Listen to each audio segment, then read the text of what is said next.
Hola, buenos días. La clase que hoy corresponde son emergencias cardiovasculares. Em, Espero les guste. Cualquier duda que tengan me pueden escribir a mi correo electrónico. Em, y bueno, si tienen algún comentario, como siempre, también me pueden decir. Bueno, como hoja de ruta vamos a ver principalmente cuatro tipos de emergencias cardiovasculares. Entre esas son la cianosis, las lesiones obstructivas del ventrículo izquierdo o del corazón izquierdo, insuficiencia cardíaca, arritmias. ¿Ya? Y finalmente, si tienen alguna pregunta, alguna conclusión, me pueden preguntar. En cuanto a cianosis, no sé si ustedes saben lo que es la cianosis. Espero que vean este recién nacido que tiene la boca morada y no se les olvide. A lo mejor tiene un poco exagerado el morado, pero es básicamente eso, fijarse en la cianosis central de mucosas, de lechos, de los labios, ya más que la cianosis de las manitos o de las patitas, que se llama agrocianosis, y eso no es realmente importante. Lo importante es la cianosis central. Eso es un signo de alarma. Entonces, saber que es de gran importancia y pudiese estar en contexto o indicarnos que se puede tratar de una cardiopatía congénita. Por eso es tan importante, ¿ya? Tener presente siempre que en estos casos, pacientes que puedan tener una cardiopatía, la oxigenación va a depender tanto del ductus arterioso persistente como del foramen oval. Por eso es tan importante aclarar si es la causa, ya si es que se debe principalmente a una cardiopatía congénita, y aclarar si es que se debe a causa cardíaca o extracardíaca. Y si es cardíaca y nos enfrentamos a una cardiopatía ductus dependiente, iniciar rápidamente las prostaglandinas porque es lo único que le va a salvar la vida. Ya hacer la diferencia entre si es cianosis central, como ya dijimos, mucosa, lechunguial, y periférica. Y periférica más que nada es vasoconstricción y alteraciones del transporte de oxígeno que pueden deberse principalmente a sepsis, a hipotermia, shock. Y de causa respiratoria, por lo general van a tener dificultad respiratoria, ya más una hipoxemia o una hipercapnia. Ya la PaO2 va a estar baja en las venas pulmonares, pero al estar baja y nosotros le damos oxígeno, este mejora con el oxígeno, a diferencia de las cardiopatías. ¿Y ahí qué causas tenemos que puedan deberse esta cianosis a algo respiratorio? Por ejemplo, una asfixia, una hipertensión pulmonar persistente, cualquier síndrome de dificultad respiratoria, las poliglobulias, enfermedades del sistema nervioso central, ¿cierto? Estados de hipoperfusión tisular como el shock, la septicemia, la hipotermia, etcétera. Y de causa cardíaca, por lo general acá la PaO2 va a estar normal en las venas pulmonares, pero baja en la aorta, ¿ya? Y si es que yo le doy oxígeno al 100%, no vamos a encontrar una modificación significativa, ¿ya? Y lo más probable es que nos debamos a una cardiopatía cianótica en que el ductus está teniendo, el ducto del foramen oval está teniendo un chant de derecha a izquierda. Ya eso ya lo hemos visto en clases anteriores.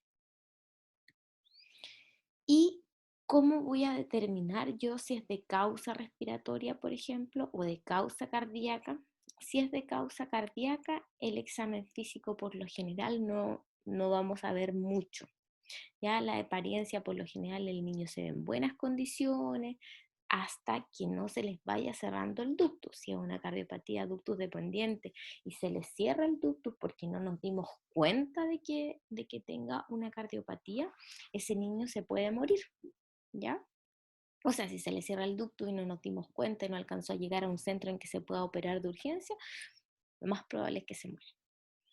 Y apariencia entonces, muchas veces en buenas condiciones generales, el tórax por lo general está tranquilo, hiperactivo, frecuencia respiratoria y frecuencia cardíaca también habitualmente son normales, la presión arterial también habitualmente es normal, y lo que nos encontramos acá o nos podemos encontrar un niño con una cianosis central, o sea, le vamos a ver los labios morados, pero que no tiene ningún tipo de dificultad respiratoria.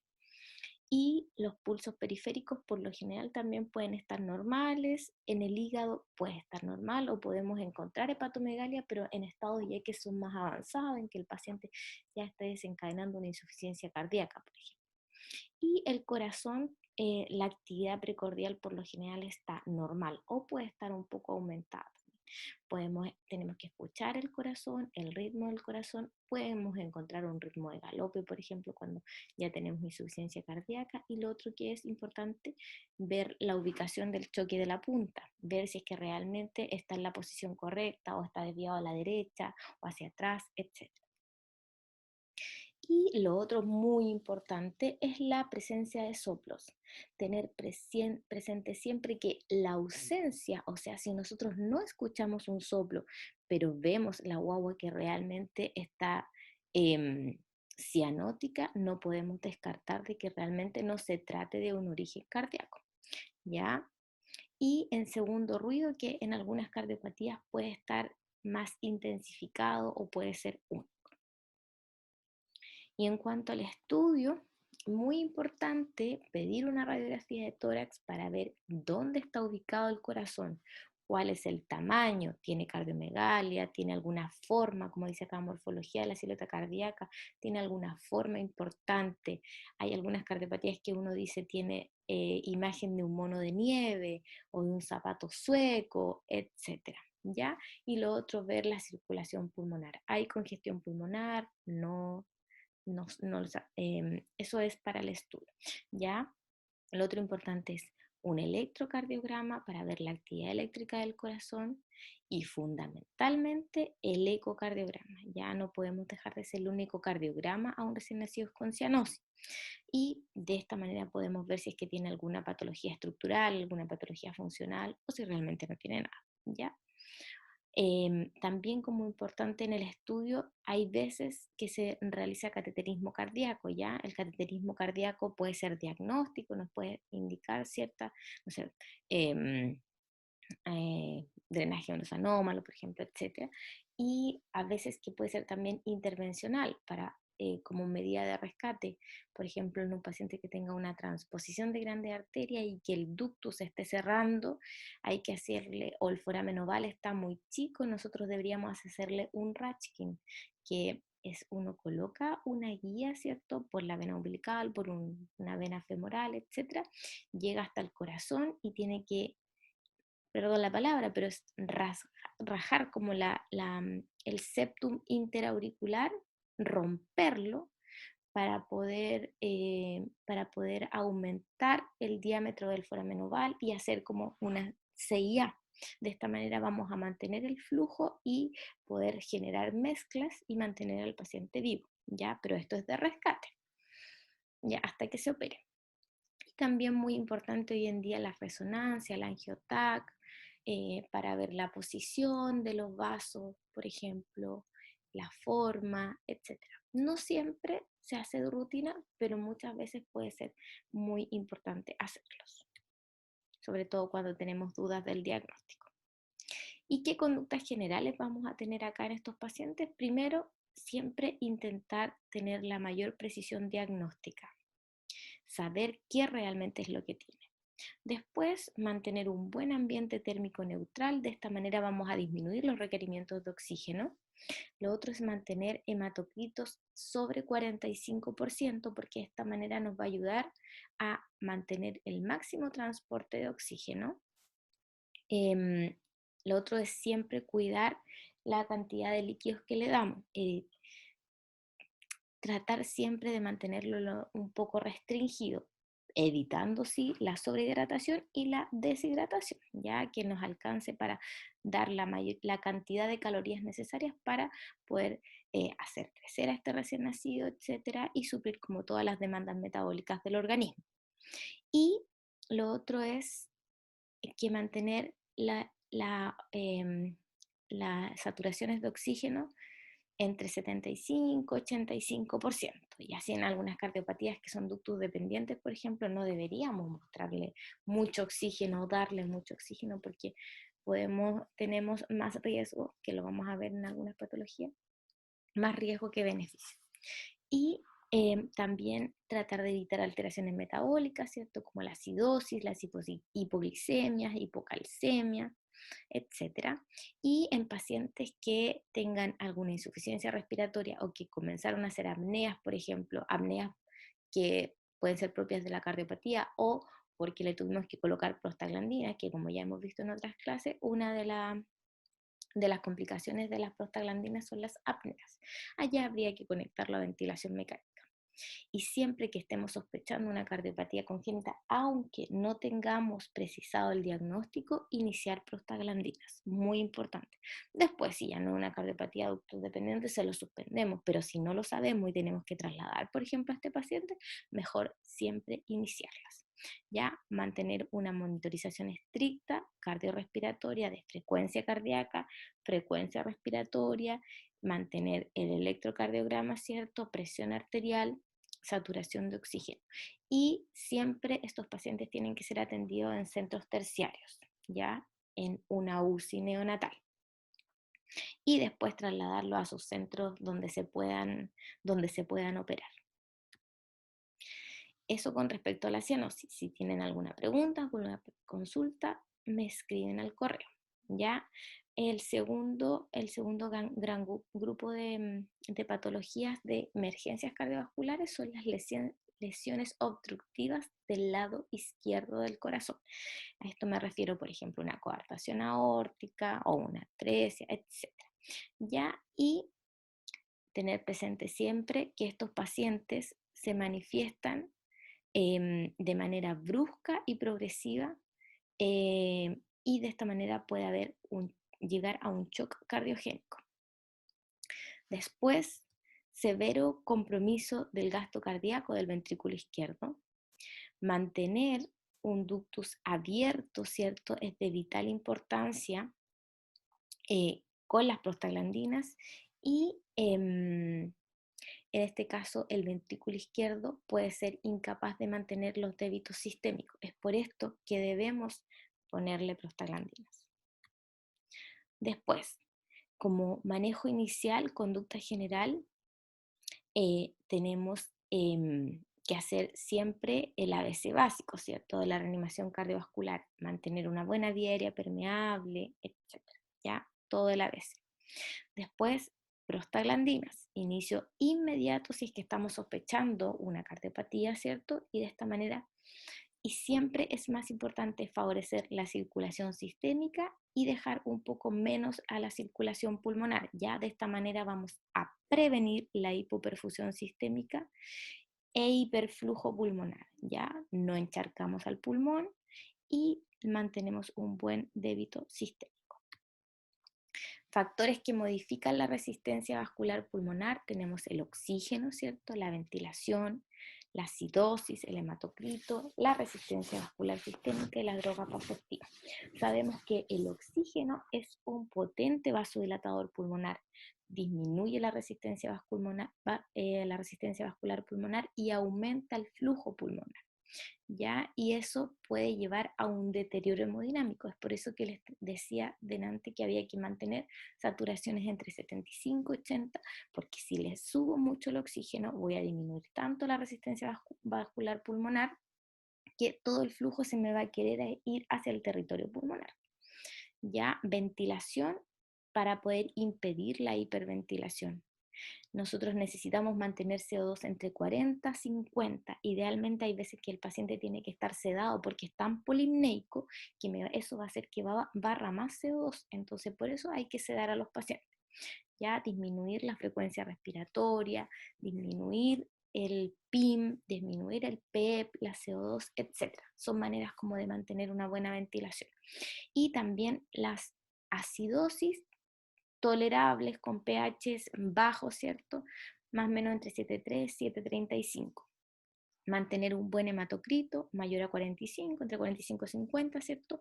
Para tener una resistencia vascular pulmonar un poco mayor y mejorar el flujo sistémico. Y lo otro es resistencia vascular sistémica, ¿cierto?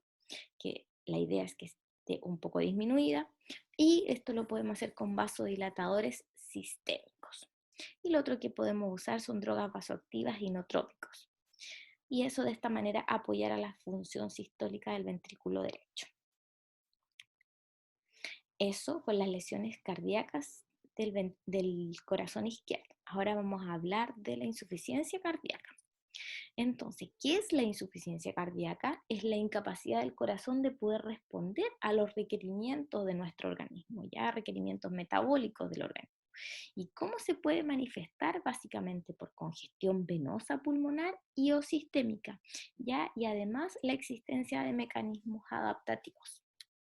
Entonces, tener presente que el corazón del recién nacido no es igual a un corazón de un niño mayor, de un adulto, ¿ya? Tienen ciertas limitaciones, como por ejemplo que el corazón de este recién nacido es más rígido, tienen presiones diastólicas más elevadas, además tenemos una limitada respuesta a la sobrecarga de presión o aumento de la poscarga. Después, un estado contráctil del miocardio parece estar intacto, ¿cierto? Y esto se puede deber principalmente a la liberación de catecolamina o de adrenalina como un mecanismo adaptativo. Y lo otro que estos corazones por lo general laten mucho más rápido, ¿cierto? Tienen una frecuencia cardíaca más rápida y ese es un mecanismo predominante para poder aumentar el gasto cardíaco. ¿Y cuáles podrían ser causas de insuficiencia cardíaca? Hay muchas, ¿ya? Pero hay que clasificarlas como elevado trabajo cardíaco y entre estas puede tener aumento de la precarga o aumento de la poscarga. Y dentro de las de aumento de la precarga, por lo general hay cortocircuitos de izquierda a derecha, insuficiencias valvulares o fístulas arteriovenosas. Y dentro de los aumentos de la poscarga, acá tenemos obstrucciones al flujo de salida, como en una coartación aórtica, ¿cierto? O una obstrucción al flujo de entrada, como en una estenosis mitral. Y alteraciones del estado inotrópico, como por ejemplo lo podemos ver en miocardiopatías, en miocarditis, en isquemia miocárdica. Y alteraciones cronotrópicas en las taquiarritmias, los bloqueos auriculares ventriculares completos. Y el diagnóstico clínico lo podemos hacer teniendo siempre en cuenta que esto puede tener signos y síntomas muy leves hasta dar un severo compromiso con un shock cardiogénico, ¿ya? Y dentro de los signos de mala frecuencia cardíaca podemos encontrar cardiomegalia, por ejemplo. Ahí ese doctor está mirando un cadáver, pero era ver una radiografía, ¿ya? Es ver una radiografía de un corazón. Entonces esto lo podemos ver en una radiografía. ¿Ya? Y esa cardiomegalia se debe principalmente a procesos adaptativos, ¿cierto? También puede haber taquicardia, o sea, frecuencias cardíacas mayores a 180. Podemos encontrar ritmo de galope, mala perfusión periférica y sudoración en este recién nacido. Y signos de congestión pulmonar, podemos encontrar taquipnea por edema pulmonar, ruidos pulmonares, en que acá podemos, si lo ocultamos, podemos escuchar crepitaciones, sibilancias, y la cianosis que se puede deber a un mal intercambio gaseoso, ¿cierto? Y después podemos tener signos de congestión venosa sistémica como la hepatomegalia o el edema periférico. El edema periférico igual es un poco más raro, no así la hepatomegalia. Y en cuanto al laboratorio, pedir una radiografía de tórax, ¿cierto? Que vamos a ver, una cardiomegalia, congestión pulmonar. A veces el electrocardiograma puede ser un poco inespecífico, pero igual deberíamos pedirlo. ¿Por qué? Porque nos puede ayudar a ver si es que hay alguna alteración en la repolarización ventricular que sea secundaria, por ejemplo, a alguna isquemia miocárdica o a un crecimiento de cavidades y alteraciones del ritmo. Ya, y el ecocardiograma, fundamental siempre, ya para ver si es que hay anomalías estructurales, anomalías funcionales, y lo otro son los gases. Fundamental también para ver si es que hay hipoxia, que nos puede estar diciendo que hay un cortocircuito intrapulmonar y alteraciones de la ventilación perfusión, ¿cierto? Hipercapnia, por ejemplo, por edema pulmonar, acidosis por compromiso de perfusión sistémica y también puede haber hiperventilación. En cuanto al tratamiento, los objetivos del tratamiento son mantener el transporte de oxígeno adecuado, ¿cierto? Y suficiente para suplir las demandas de consumo de oxígeno. Y dentro de las medidas generales, monitorizar al paciente, ¿cierto? Frecuencia cardíaca, frecuencia respiratoria, temperatura, presión arterial, débito urinario, saturación y siempre importante que estos pacientes estén con una línea arterial y un catéter venoso central para tener una monitorización más estricta. Balance hídrico estricto, ya idealmente mantener una restricción moderada de líquido y sodio, ¿cierto? Suficiente para cumplir con los requerimientos de oxígeno. Y si es que nos encontramos a balances hídricos muy positivos, ya tener que usar diuréticos. Disminuir el consumo de oxígeno con un ambiente térmico neutral, ¿cierto? Corrección de alteraciones hidroelectrolíticas y metabólicas y mejorar también el transporte de oxígeno. ¿Cómo lo mejoramos? Dando oxígeno, ¿cierto? Con un adecuado control de temperatura y corrección de la hemoglobina, del hematocrito. Sabemos que tenemos que mantener hematocritos mayores a 45%. Y como medida específica, ¿cierto? Debemos disminuir la precarga y esto muchas veces la vamos a hacer con los diuréticos. Ya apoyo inotrópico, que puede ser con digitálicos, con drogas vasoactivas cuando produce una falla cardíaca aguda, dentro de las drogas vasoactivas que ya la hemos visto, ¿cierto? Dopamina, dobutamina, epinefrina. Y disminuir la poscarga, y esto lo podemos hacer con vasodilatación en estados de bajo débito. Ya de esta manera vamos a mejorar el volumen eyectivo, vamos a aumentar la capacitancia venosa y de esta manera disminuir el retorno venoso con disminución de la presión de fin de diástole, y esto lo podemos hacer con nitroprusiato de sodio. No se usa tanto, la verdad. Usamos más milrinona, captopril, pero también se podría usar. Eso con insuficiencia cardíaca. Y ahora vamos a ver arritmias del recién nacido.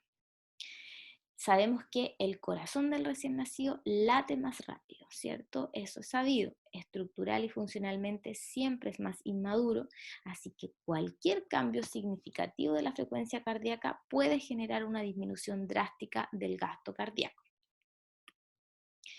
Y extrasístoles podemos encontrar, ¿cierto? Estos son frecuentes en los recién nacidos, ya el 20 al 30% de los recién nacidos puede tener un extrasístole y los más comunes son los supraventriculares. Habitualmente son todos benignos, ¿ya? Y la importancia que pudiese tener es que cuando son multifocales o se asocian a alguna anomalía estructural del corazón, ya puede que no sean tan benignos. Y en cuanto a las taquicardias, ¿cierto? Que esto quiere decir que el corazón late mucho más rápido, ¿cierto? Tenemos taquicardias que pueden ser supraventriculares y aquí ya hay que clasificarlas si son por reentrada o son ectópicas.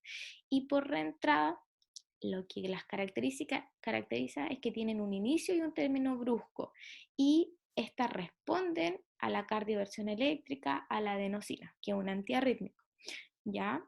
Y las ectópicas principalmente son como graduales en aumento o en disminución de la frecuencia cardíaca y por lo general no responden a cardioversión y tienen una mínima respuesta a antiarrítmicos.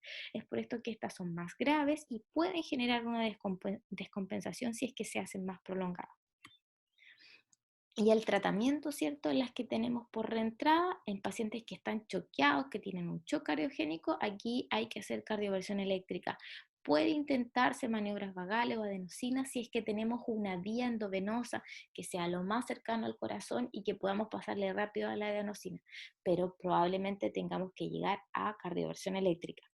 Y si es que no tiene compromiso hemodinámico, ya podemos esperarnos segundos, ¿cierto?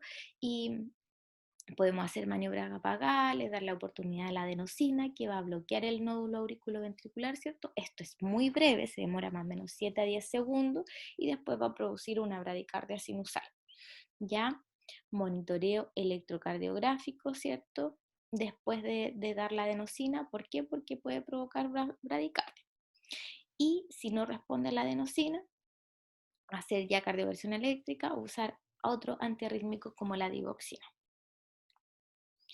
Y entre las taquicardias tenemos el flater auricular, que son como ondas en serrucho, ¿cierto? Y esto es frecuente en una cardiopatía congénita, sobre todo en la anomalía de Epstein.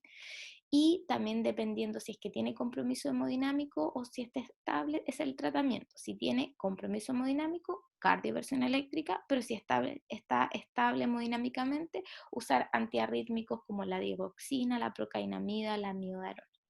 ¿ya? Y otro punto de las taquicardias son las taquicardias sinusales. Las taquicardias sinusales por lo general son frecuentes y se pueden deber a agitación, a llanto, a fiebre, a drogas maternas, por ejemplo, hipoxemia e hipertiroidismo. Y las ventriculares, que son poco frecuentes y por lo general estas se suelen asociar a alguna enfermedad cardíaca. Y después como tercer punto tenemos las bradicardias, ¿cierto? En que el corazón late más lento y por lo general tenemos bradicardias sinusales que pueden deberse a agitación, a micción, a llanto, a hipotermia, hipotiroidismo, hipoxia o drogas maternas como el propanolol. Y dentro de las bradicardias tenemos los bloqueos auriculoventriculares que habitualmente se da en recién nacidos que no tienen cardiopatía, ¿ya? Pero si es que tengo una malformación cardíaca y además tengo un bloqueo auriculoventricular, esto por lo general tiene un pésimo pronóstico. Son de alta letalidad, el 95% se muere. ¿Y de qué se muere? De estos hidrops. Ya este es un paciente con un hidrops en que están llenos de agua por todas partes. Y si el corazón está normal, por lo general se pueden deber a enfermedades autoinmunes maternas, como por ejemplo el lupus, el Sjögren, y esto es por el paso de los anticuerpos que dañan el sistema excitoconductor. Así que siempre descartarlo. Eso, no sé si tienen alguna conclusión, alguna pregunta, me escriben a mi correo. Muchas gracias.